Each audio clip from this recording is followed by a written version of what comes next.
नमस्कार विद्यार्थियों।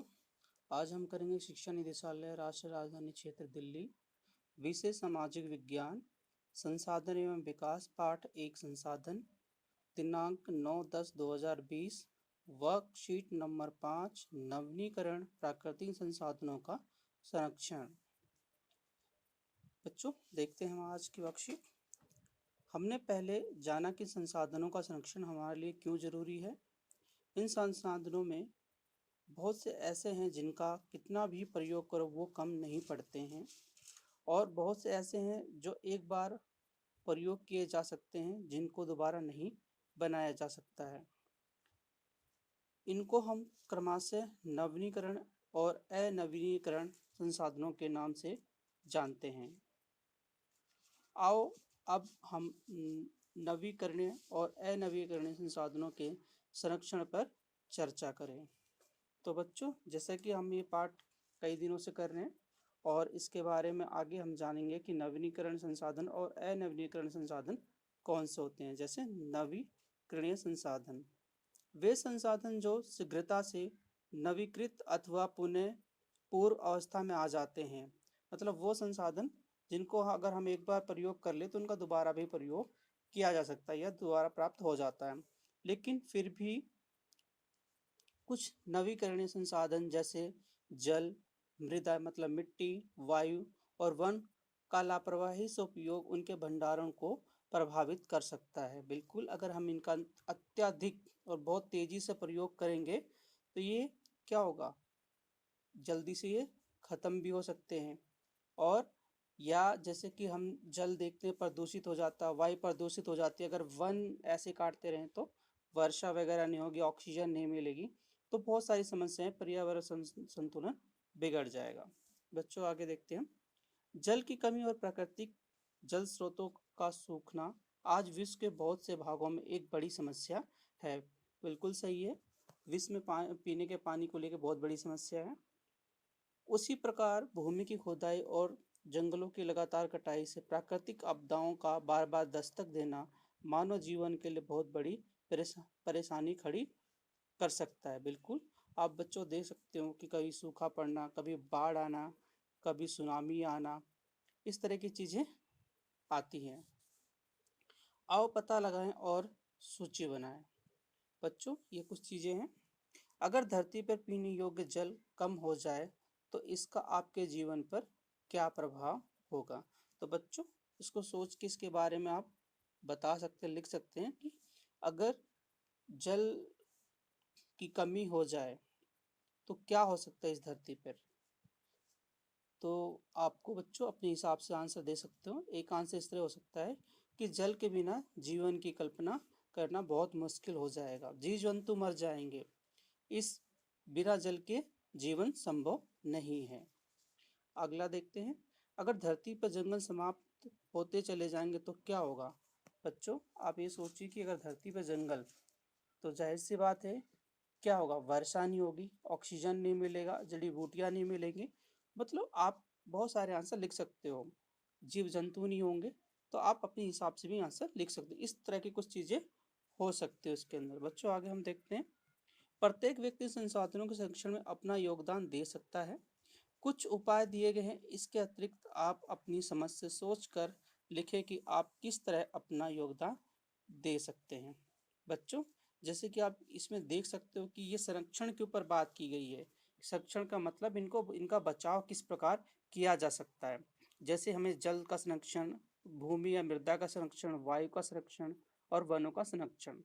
जैसे बच्चों आप देख सकते हो कि वर्कशीट के अंदर कुछ कुछ उन्होंने उपाय सुझाए हुए हैं और कुछ आपको बताने। जैसे अगर हम जल संरक्षण की बात करते हैं तो कह रहा है इसमें पीने के पानी को गाड़ी धोने, सड़क धोने के काम में ना लाना। बिल्कुल सही बात है, क्योंकि अगर पीने का पानी अगर हम इनमें इस्तेमाल करेंगे तो बहुत बर्बाद होगा। दैनिक कामों, नहाने, कपड़े धोने के समय पानी बेकार नहीं करना। जैसे आप नहा रहे हो तो नल को खुला नहीं छोड़ना है।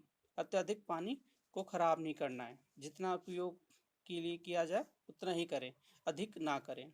इसके बाद है भूमि मृदा का संरक्षण। उपजाऊ भूमि को कृषि कार्य के लिए करना। बिल्कुल सही, जो उपजाऊ उस पे खेती करना चाहिए। और जो बंजर जमीन कम उपजाऊ है उनका प्रयोग मकान बनाने के लिए या अन्य चीज़ों के लिए किया जा सकता है। प्लास्टिक का प्रयोग ना करें, जिससे क्या होता है कि उपजाऊ जमीन और भी बंजर हो जाती है।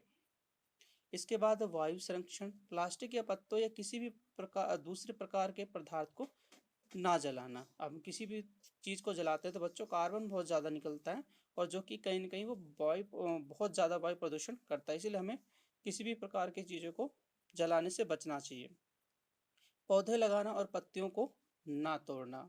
आगे है बच्चों वनों का संरक्षण, कागज को ना फाड़ा जाए तो पेड़ों की कटाई नहीं होगी, क्योंकि कागज पेड़ से बनते हैं। बिल्कुल सही बात है, क्योंकि जितना हम पेपर का यूज कागज का यूज करेंगे तो उसके लिए डिमांड बढ़ बच्चों मांग बढ़ती है, तो उसके लिए क्या होगा कि ज़्यादा ज़्यादा पेड़ काटे जाएंगे। जो हम बुक्स वगैरह पढ़ते हैं, कॉपियों में काम करते हैं, कहाँ से बनता है बच्चों? इन पेड़ों से ही बनता है।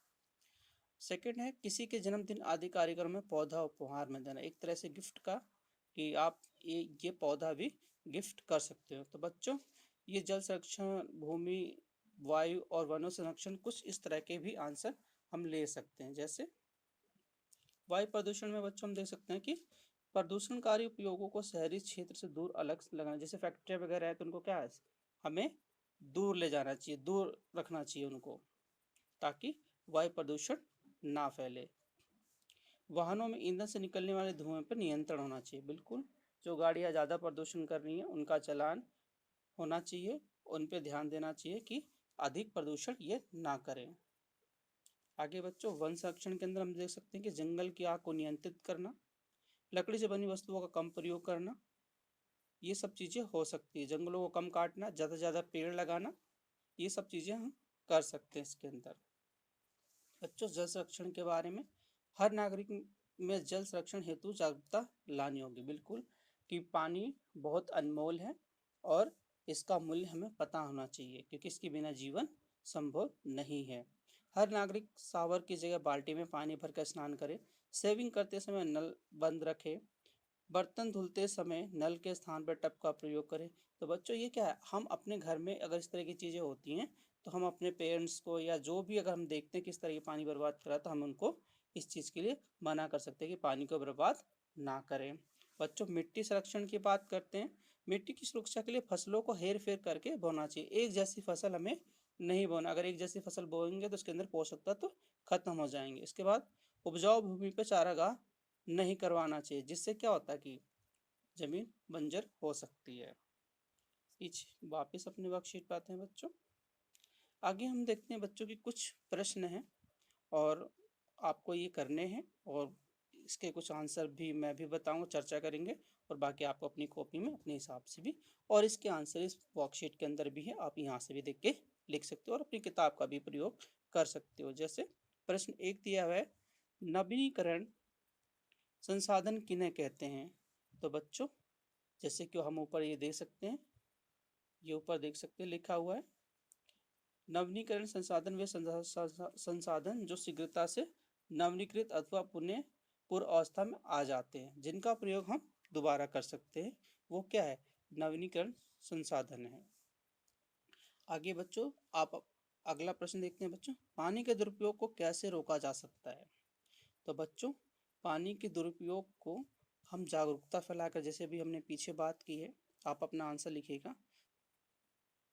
पानी को सही उपयोग करके, ज़्यादा पानी हम नहाते या कपड़े धोते समय या रोड धो रहे हैं, घर धो रहे हैं, जानवरों को नहला रहे हैं, इस तरह की चीज़ों को हमें ये ध्यान रखना कि हमें पानी का उचित उपयोग करना है, ना कि उसका नुकसान करना।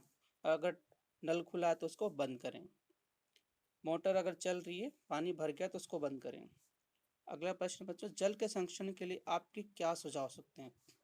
तो बच्चों जल के संरक्षण के लिए क्या हो सकता है, जैसे कि अगर आप अपने स्कूल में या और जगह देखिएगा, जल जो बारिश का होता है उसके पानी के लिए हार्वेस्टिंग की जाती है, मतलब पानी को स्टोर करना, ताकि जब बारिश नहीं होती या ज़मीन में जब पानी का स्तर ज़्यादा नीचे चला जाए तो उसका बाद में इस्तेमाल किया जा सके, पानी को खराब ना हो। इसके लिए हमें अलग अलग नालियों के हिसाब से देखना चाहिए, जो गंदा पानी जा रहा है वो सही, जो आपके घर में नल में पानी आता उसमें ना मिले, या आप जो पानी उपयोग कर रहे हैं उसका सही इस्तेमाल कर रहे हैं कि नहीं कर रहे, इस चीज़ को हमें देखना चाहिए, क्योंकि पीने का पानी जो है बहुत कम है। तो इसीलिए एक तो हमें जल संरक्षण बहुत ज़रूरी है। जो भी पानी हमें मिलता है उसका हमें उचित प्रयोग करना है। जल वर्षा के जल का उपयोग करना है, और जो जल खराब इधर उधर करते हैं लोग उनके बीच में जागरूकता फैलाना। इस तरह के आप आंसर बच्चों आप अपने दिमाग से भी लिख सकते हो। बच्चों अगला प्रश्न है, तो भविष्य के लिए संसाधन संरक्षण क्यों जरूरी है?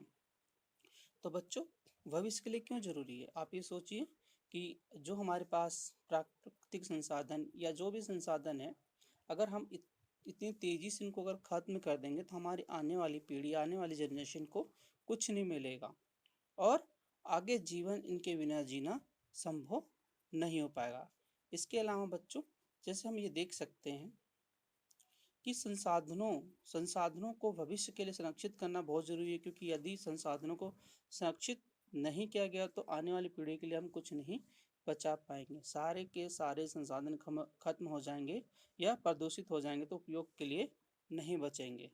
तो क्या होगा बच्चों, इससे जीवन बहुत कठिन हो जाएगा। इसके अलावा बच्चों, आपको मैं संसाधन के महत्व और उनके संरक्षण के ऊपर भी कुछ आपको नोट दूंगा। बाकी ये आज की वर्कशीट।